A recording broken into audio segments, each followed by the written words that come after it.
আমরা এখন লালন মিউজিয়ামে আসছি।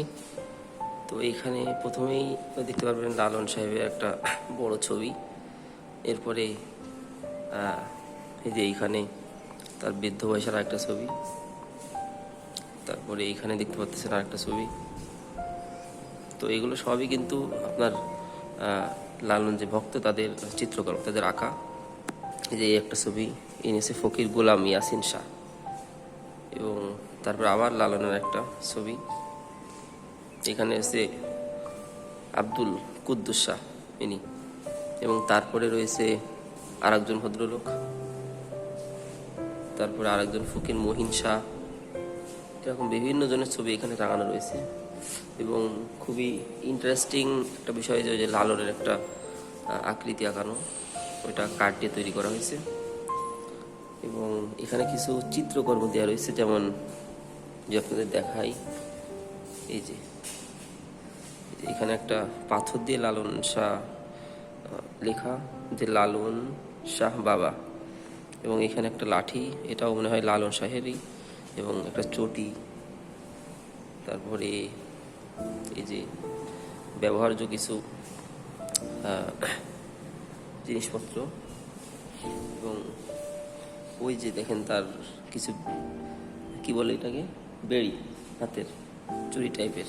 এই যে ওই চাবি পুরনো সিন্ধুকের, এইটা মনে হয় এই যে কিসের খাপড়া, পানি খাওয়া, হ্যাঁ পানি খাওয়া মিস্ক আর কি। এই যে এটা বড় হুক্কা, এটা ওই সময়কার কিন্তু খুবই ঐতিহ্যবাহী হুক্কা। এই দেখতে পাচ্ছেন, এখান থেকে ভালো দেখা যাচ্ছে। তারপরে সব থেকে মানে খুবই আকর্ষণীয় বিষয় হলো এই যে একতারা। এই যে একতারা, এই যে একটা সব থেকে বড়, তারপর একটা হচ্ছে ছোট। এই যে উপরে লাইটের কারণে একটু ডিস্টার্ব হচ্ছে। হিরু শাহের, এটা হিরু শাহের। এবং আর একটা রয়েছে এই যে এখানে কি লেখা, এই যে দেখতে পাচ্ছেন। এইখান থেকে যদি দেখায়, এই যে একটা ইন্টারেস্টিং জিনিস, সেটা হলো এই যে লালন শাহের যে ব্যবহৃত চৌকি, যেখানে তিনি বসতেন, খুবই সাদামাটা মানুষ ছিলেন, তো এই চৌকিতে বসতেন, এই দেখতে পারতেছেন, এই যে আর কি।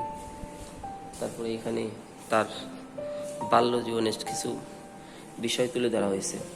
এখানে ইন্টারেস্টিং জিনিস তুলে ধরা, সেটা হলো যে আমরা অনেকেই জানি যে লালন কিভাবে মানে কুষ্টিয়াতে আসছিল, তিনি এরকম ভেসে আসছিল।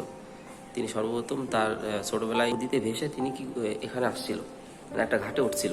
সেখান থেকে মানুষটাকে পায় এবং তাকে উদ্ধার করার পরে মনে করেন যে তাকে সেবা শুশ্রূষার মাধ্যমে তাকে সুন্দর একটা নতুন জীবন দেয়। এবং তারপরে লালন কি করে, তার নতুন জীবন উপভোগ করা শুরু করে, এবং তার ভিতরে আধ্যাত্মিকতা আসে। এবং আধ্যাত্মিকতা থেকে সে বিভিন্ন লোকগান, তারপরে আধ্যাত্মিক গান তিনি শুরু করেন।